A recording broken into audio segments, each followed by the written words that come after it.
Okay, is the Adidas Agravic Speed Ultra 2 a zero drop shoe? Probably sounds crazy, but I think there's an argument to be made.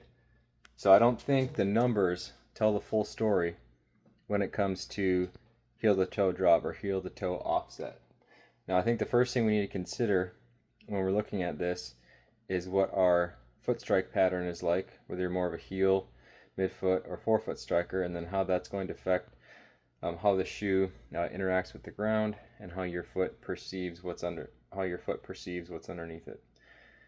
So on paper, Adidas has this at 38 millimeters in the heel and 30 millimeters in the forefoot. And independent distributors like Running Warehouse, who do their own numbers, they also have the exact same 38 in the heel, 30 in the forefoot, which I got as well. When I measure it in the configuration it's currently in, it measures in at 38 in the heel, and I've actually measured it as high as 40, depending exactly where you measure inside the heel, but it's definitely at least 38 as it sits with the heel bevel off the ground.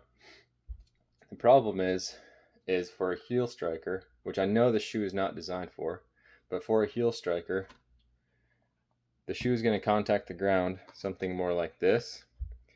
And in this position, I'm measuring it right around 30 millimeters. Now, if you go really extreme, you can get it measured as low as 28 or 29.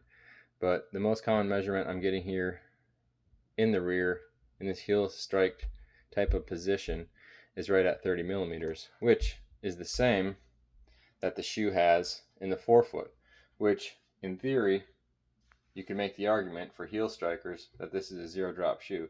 And you can definitely feel that if you're striking the ground with your heel in the shoe, that it feels sort of inefficient and flat in a weird way, especially when you compare it to the profile of the shoe or the rocker design. So I don't think the numbers necessarily tell the full story here. So why did I get this shoe?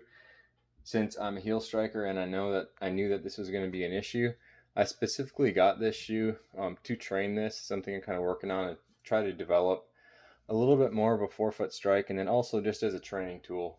The same way that I would use an ultra shoe with a zero drop as a training tool, just to strengthen my feet or my lower legs, or to switch it up a little bit. That's primarily the reason I got it. So I will use this shoe up to about 10 miles would be the absolute max. 60 to 90 minutes is really kind of the maximum here for me for this shoe. But for that specific application, it is a fun shoe to run in and train in. Has a very aggressive rocker in both directions. And if you know what you're getting into, it's fun. One place where I think this shoe shines is any courses that have a ton of ascending and descending, meaning essentially you're always going uphill or you're always going downhill. On any flat sections as a heel striker, I feel inefficient with this shoe.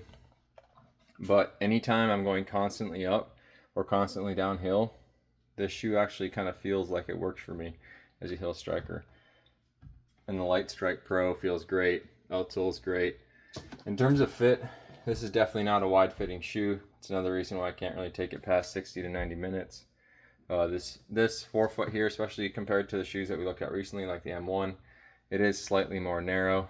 As you can see, I've adjusted the lacing pattern here, skipped the bottom two eyelets to alleviate some numbness in the lower part of my foot, and this does work for me. I can tighten this down good without any issues.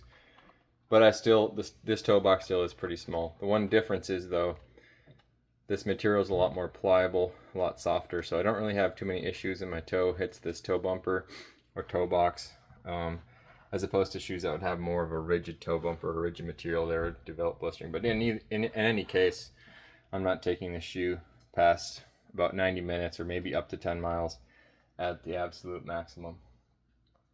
So I just thought it was kind of an interesting thing to look at here with this shoe, with kind of an extreme rocker design, but in both the heel and the forefoot.